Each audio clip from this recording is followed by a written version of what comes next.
এইটা পৌঁছে দিতে হবে। একদম হাতে হাতে দেবো তো? হ্যাঁ, কাগজটা ঠিক মতো পৌঁছে দিতে পারলেই। সেসব তো ঠিক আছে, কিন্তু টাকা নিয়ে চিন্তা করতে হবে না। এই একেবারে নবাবী ব্যাপার। সে তো বুঝতেই পারছি। তবে আগে কাজ পরে দাম।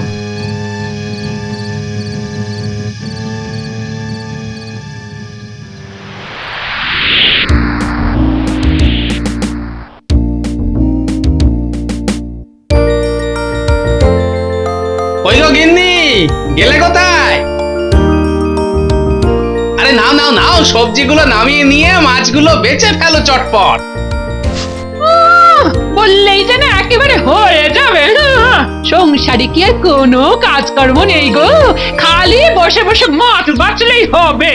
না, আজ মনে হচ্ছে গিন্নির মেজাজটা খুব জুতের নেই। সারাটা সকাল বনের মোষ তাড়িয়ে এখন তাড়াহুড়ো। এত রান্না কখন করবো গো? বলি আমি মানুষ না যন্ত্র? যা মন্ত্র ছাড়ার এখনই ছেড়ে দিতে হবে। খবরদার খবরদার, ওরকম ভিড় করবে না, যা বলার জোরে বলো। হ্যাঁ মানে সেটাই তো, মানে তাই বলছিলাম যে অত তাড়াহুড়োর কি আছে, তার থেকে বরং ওই দুপুর দুপুর করে। দুপুর বেলা আবার কি আছে? না মানে কিছু না কিছু না, ওই সভা থেকে দুপুর দুপুর করে ফিরে জম্পেশ করে দুজনে মিলে একসঙ্গে বসে খাবো, তারপর। হ্যাঁ, তারপর কি হবে গো? তারপর আর কি, লম্বা ঘুম। ও তাই বলো? এই না হলে সরকারি চাকরি, ভালোই আছো। ব্যাপার কি মহারাজ, আজ যেন কেমন থমথমে লাগছে। হ্যাঁ হ্যাঁ, মনে হচ্ছে মহারাজ কোনো গভীর চিন্তায় ডুবে রয়েছেন। সেই তখন থেকে দেখছি কপালে আপনার চিন্তার ভাঁজ। গম্ভীর হয়ে বসে কি ভাবছেন মহারাজ? থামো থামো, তোমাকে আর কাব্য করতে হবে না, এদিকে যা হয়েছে। মরেছে, মনে হচ্ছে মহারাজ এবার নতুন করে কোনো কথা পারবে।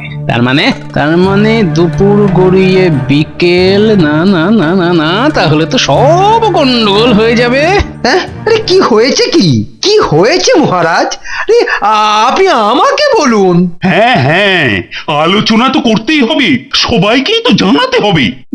না না, ব্যাপারটা যদি বেশ গোলমেলে হয় তাহলে না হয় বরং এবেলা না করে ওবেলা বললেই হয়। হ্যাঁ হ্যাঁ, ওই এই বেলা ও বেলা দুবেলাই থাকতে হবে এবার। সে কি?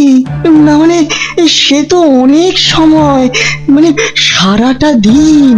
চলবে না বুঝলে, ওই আসি যাই মাইনে পাই আর চলবে না। নবাবের ফতোয়া এসেছে। একেবারে ফতোয়া পাঠিয়ে দিয়েছে? তা কি লিখেছে তাতে? এই তো দেখো দেখো, এখানে লেখা আছে কাল থেকে যেন সবাই সকাল 10টার মধ্যেই রাজসভায় হাজির হয়। এবার থেকে তাহলে সেই সকাল থেকে বিকেল পর্যন্ত টানা ওই রাজসভায় থাকতে হবে, তাই তো? হ্যাঁ হ্যাঁ, তাই তো ভাবছি। মানে রাজসভায় বসে থাকলে আবিষ্কারের জন্য সময়টাই তো পাবো না। গাছ পাখি ফুল দেখে লিখি আমি কবিতা, সারাদিন রাজসভায় বসে লিখবো কি ছাতার মাথা?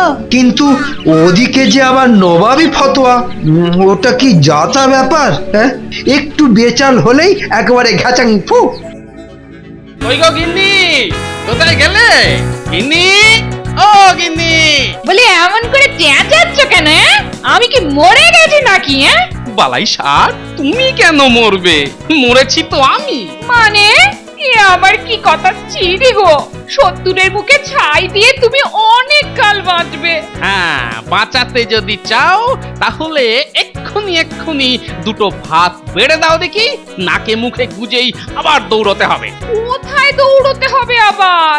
রাজসভায়। কেন রাজসভায় দৌড়তে হবে কেন? এই তো যাবার সময় বলে গেলে দুপুরে বাড়িতে ফিরে এসে দুজনে একসাথে খেয়ে লম্বা ঘুম দেবে। বলেছিলাম গিন্নি, বলেছিলাম কিন্তু মনে হচ্ছে ওই সরকারি চাকরির সে সুখ কপালে আর বুঝি সইল না। এবার থেকে এবেলা ওবেলা দুবেলাই সভা বসবে। কেন কি এমন রাজকাজ বাড়লো যে ভাত ঘুম ছেড়ে সবাই গিয়ে হতে দিয়ে পড়ে থাকতে হবে? না কাজ বাড়লো কি কমলো তা জানি না, তবে দুবেলা হাজিরা দিতেই হবে। এমনও হতে পারে যে ওই দুপুরে খেতে আসার সময়টাও হয়তো আর পাবো না, কৌটো করে ভাত ডাল বয়ে নিয়ে যেতে হবে। মা গো মা, এমন অনাসৃষ্টি কাণ্ড কখনো দেখিনি। না গিনি, ওই সরকারি চাকরির সুখ বোধহয় ঘুচে গেল বুঝলে। মহারাজ বলেছেন আসি যাই আর মাইনে পাই আর চলবে না, এবার থেকে ঠিক 10টায় হাজিরা দিতে হবে। আচ্ছা, কার নির্দেশে এসব হচ্ছে বলো তো? মহারাজের? না না না, মহারাজের নির্দেশে হচ্ছে না গো, নবাবের ফতোয়া এসেছে যে। নবাবের ফতোয়া? বলো কি? ওরে বাবা, তাই নাকি? এই যে গোপাল, তুমি কিছু বলো। কেরোসিন এভাবে চললে কারবারে একেবারে কেরোসিন। সেই সকাল 10টা থেকে বিকেল 5টা পর্যন্ত টানা রাত সবাই থাকা প্রায় অসম্ভব। না না, এখন একমাত্র গোপালই কোনো উপায় বার করতে পারে। হ্যাঁ হ্যাঁ, সেই আশাতেই তোমরা সব মানে বুক বেঁধে বসে থাকো। যা হবার সে তো কাল থেকে দেখতেই পাবে। বাবা মহারাজ আবার দেখা করতে বলেছেন, আমি চললুম।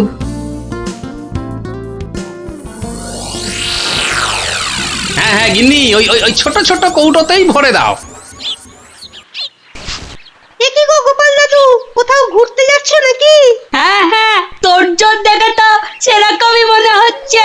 বাহ, আমাদের না জানি চুপি চুপি চলে যাচ্ছিলে। আরে না না, সেসব নয়, আমি তো রাজসভায় যাচ্ছি।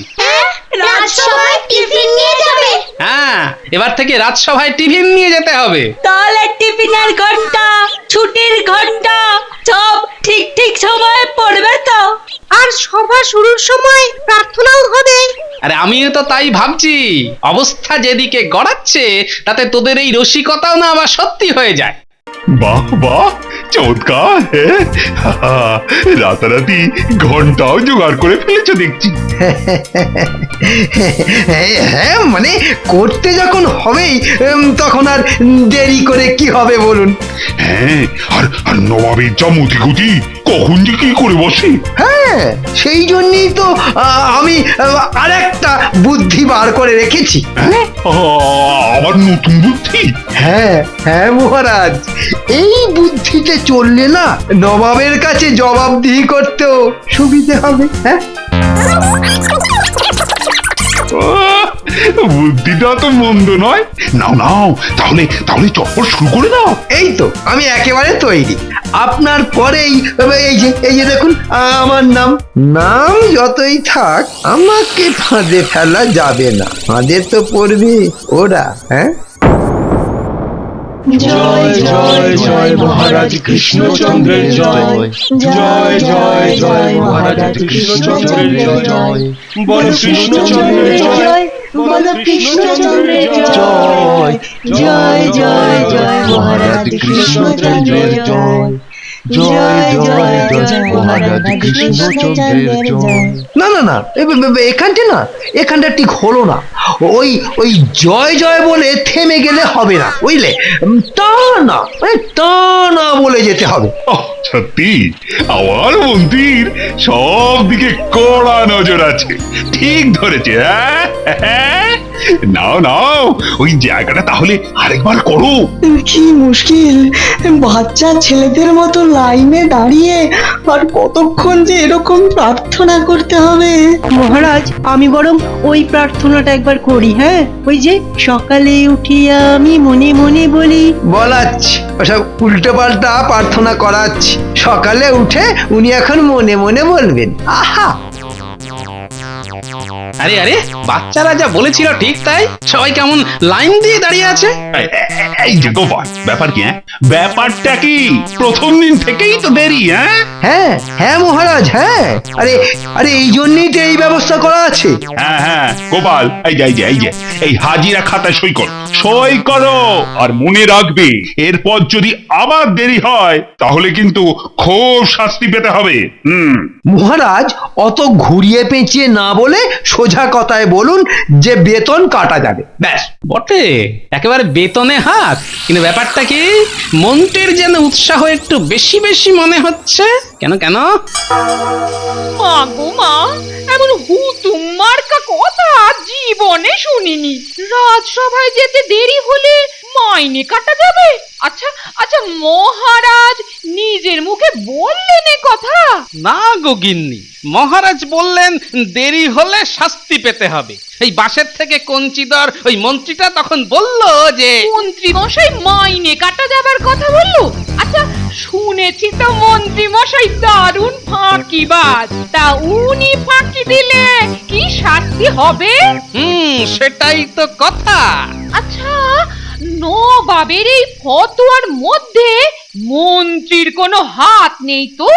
হ্যাঁ, তুমি একেবারে আমার মনের কথাটা বলেছো গিন্নি। কদিন ধরেই দেখছি ওই নবাবের ফতোয়া লাগু করার ব্যাপারে মন্ত্রী বেটার উৎসাহ যেন বড্ড বেশ। খোঁজ লাগাও, আমি বলছি তুমি একবার মাথা খাটালেই ঠিক বুঝতে পেরে যাবে মন্ত্রীর এই অতি উৎসাহের কারণটা কি। সে তো খাটাবই। তবে গিন্নি, দিনকে দিন তোমার বুদ্ধির যা ধার হচ্ছে না। এতদিন তোমার ঘর করেও যদি বুদ্ধিতে ধার না হয়, তাহলে তো বলতে হবে পোড়া কপাল আমার। আরে আরে বেলা যে অনেক হলো, এখনো তো মহারাজ ছুটি দিলেন না। ওদিকে আমার গবেষণার কাজ সব পড়ে রয়েছে। দাঁড়ান দাঁড়ান, অত তাড়া কিসের? মহারাজ এখন সবার কাজের খতিয়ান নিচ্ছেন, একটু ধৈর্য ধরুন। সেনাপতি, এবার তুমি বলো তো, নগরে চোর ডাকাতের উপদ্রব এখন কেমন? আগে মহারাজ যেমন বলবেন তেমন। তার মানেটা কি? আগে মানে মানে মানে কিসের মানে? মহারাজ, মনে হচ্ছে ওদের কারোরই আর সভায় মন নেই। মানে মনটা এখন, হ্যাঁ মানে ওই মনটা এখন খালি ওই খাই খাই করছে। তো দুপুর হয়ে গেল। এখন তো আবার বিরতির সময় হয়ে এলো, আর সঙ্গে সঙ্গে ঘন্টাও পড়ে গেল। তবে সাবধান, মনে রাখবে নিয়মের যেন কোন রকম নড়চড় না হয়। হলেই নবাব একেবারে বেঁকে বসবে। বিরতির পরে আবার আবার সভায় আসতে হবে। হ্যাঁ হ্যাঁ, সেই জন্যই তো একদম তোড়জোড় করে এসেছি। এই যে মন্ত্রী, তোমাকে এই দায়িত্ব দিয়ে যাচ্ছি, বুঝলে? আমি আবার বিকেলে এসে কিন্তু খবর নেব। এখন সবাই আহারটা সেরে নিন চটপট, কেমন?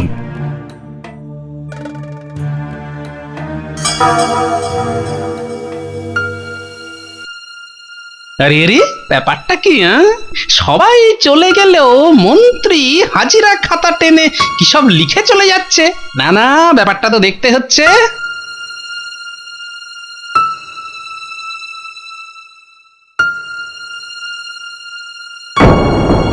আচ্ছা, হিসেবটা যেন আস্তে আস্তে পরিষ্কার হচ্ছে। মন্ত্রী রাজ্য পরিদর্শনে ব্যস্ত। খাতায় গোটা গোটা অক্ষরে এই কথাগুলি তো স্পষ্ট লেখা আছে। আচ্ছা, রাজ্য পরিদর্শন তো দূরের কথা, ঠান্ডা ছাড়া ও বেটা তো বাড়ির বাইরে এক পাও বাড়ায় না। তাহলে কি নবাবের ফতোয়ার অন্যায় সুযোগ নিচ্ছে? আমাদের নাকে দড়ি দিয়ে ঘুরিয়ে নিজে ঘরে গিয়ে নাকে তেল দিয়ে ঘুমোচ্ছে। ব্যাপারটা দেখতে হচ্ছে একবার। মন্ত্রী মশাই আছেন নাকি? মন্ত্রী মশাই? কে কে? আমি এ রাজ্যের এক প্রজা। ও, মন্ত্রী মশাই এখন ঘুমোচ্ছেন? ঘুমাচ্ছেন? ও ঠিক আছে ঠিক আছে, আমি পরে আসবো। হ্যাঁ, কিছু কি বলতে হবে? না, ওনার ঘুম ভাঙলে বলবেন যে কেষ্ট এসেছিল। ঠিক আছে। হ্যাঁ, এই তাহলে রাজ্য পরিদর্শন। দাঁড়াও, ও গোপাল দাদু, তোমার ছুটি হয়ে গেল? না না, গোপাল দাদু তো মনে হচ্ছে পালিয়ে এসেছে রে। শোন, তোদের একটা কাজ করতে হবে। ও এই ব্যাপার, তুই কিচ্ছু দেবো না, কাজ হয়ে যাবে। নে নে তাহলে লেগে পড়। এই যে টাকাটা বুঝে নাও। বলেছিলাম না আমার কথার খেলাপ হবে না। কাজ ঠিক মতো হয়েছে তো? কাজ বলে কাজ, এমন কাজ হয়েছে যে সবাই এখন তার ঠেলা সামলাচ্ছে। আরে মন্ত্রী মশাই বলেন কি রে? আরে দাঁড়া না, আসল ঠেলা তো এবার আমরা দেব। এই চল চল, আমরা ওই অচেনা লোকটার পিছু পিছু যাই। হ্যাঁ হ্যাঁ, এই খবরটাও তো গোপাল দাদুকে দিতে হবে।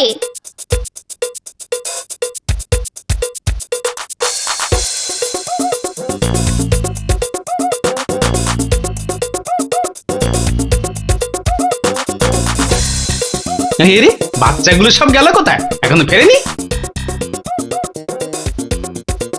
গোপাল দাদু, ও গোপাল দাদু, আমরা এসে গেছি। হ্যাঁ হ্যাঁ, কিন্তু গেছিলে কোথায়? মানে এত দেরি কেন? আমরা যা সব খবর এনেছি না, শুনলে একেবারে চমকে যাবে। বলিস কি, এমন ব্যাপার? আরে আগে পুরো কথাটা তো শোনো।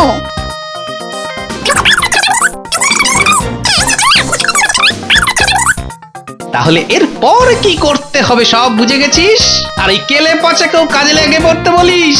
হ্যাঁ, একদম বুঝে গেছি, তুমি কিচ্ছু ভেবো না। আমি কি আর তেমন লোক যে হাত গুটিয়ে বসে থাকবো?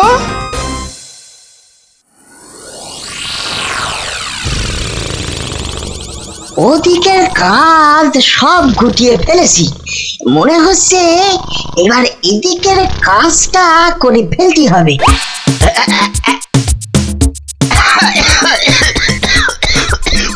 ওরে বাপরে, ওরে এই রে, এসব আবার কি রে? হ্যাঁ, এত এত ধোঁয়া আবার আবার কোথা থেকে এলো? ওরে বাপ রে! ও হ্যাঁ, বাইরাও বাইরাও, বাইরলে একেবারে খপ খপ খপাত। এই রে গেলুম রে! ওরে বাঁচা বাঁচা রে, কে আছিস বাঁচা! ওরে বাঁচা রে! ডায়ে বায়ে ডায়ে বায়ে ডায়ে বায়ে ডায়ে বায়ে ডায়ে বায়ে ডায়ে বায়ে। আরে আরে কে রে, কে রে দিল আমার কাঁচা ঘুম ভাঙিয়ে? সবে একটু হালকা করে ভাত ঘুম দিচ্ছিলাম, কোত্থেকে সব জুটে গিয়ে ঘুমের একেবারে 14টা বাজিয়ে দিলে। হ্যাঁ, কি আজও মন্ত্রী মশাই চলে গেছেন? হ্যাঁ হ্যাঁ, সে তো যাবেনি, তার কত কাজ। হ্যাঁ হ্যাঁ, মানে মানে আমাদেরও তো কাজ আছে। হ্যাঁ, না মানে যদি আমরা বাড়ি যেতে পারতাম। বাড়ি গিয়ে আর নেই কাজ, আর নেই কাজ তো খই ভাজ। হ্যাঁ, তাহলে আমরা এখন খই ভাজবো। ধুর। না না না, ওসব ভাজাভাজি না করে চলুন আমরা সবাই মিলে একসঙ্গে ডিগবাজি খাই। কিন্তু এতে কোনো বিপদ হবে না তো? আমার কথা মতো কাজ করলে ভয়ের কিচ্ছু নেই। বেশ বেশ, আমি যেতে রাজি। হ্যাঁ হ্যাঁ, আমিও যাব। না না, না, আমরা এসবের মধ্যে নেই, বাবা। একদম না, একদম না। একদম না। তার মানে ফাঁকিবাজি শুরু হয়ে গেছে। যেই না আমি একটু সরেছি, অমনি অমনি যে যার মতো কেটে পড়েছে। মহারাজ, আমরা কিন্তু একদম ফাঁকি দিইনি। পাছে আপনি যান খেপে, তাই সে কখন থেকে বসে আছি চেপে। আসুক আসুক সবাই, দেখাচ্ছি দেখাচ্ছি মজা। এই তো সব চাঁদ বদল সব ঠিক শ্বশুর শ্বশুর করে এসে পড়েছে। হ্যাঁ হ্যাঁ মহারাজ, এই সব কাজ সারা হলো। বটে, কাজ সারছিলে না? সারাচ্ছি, কাজ সারাচ্ছি তোমার।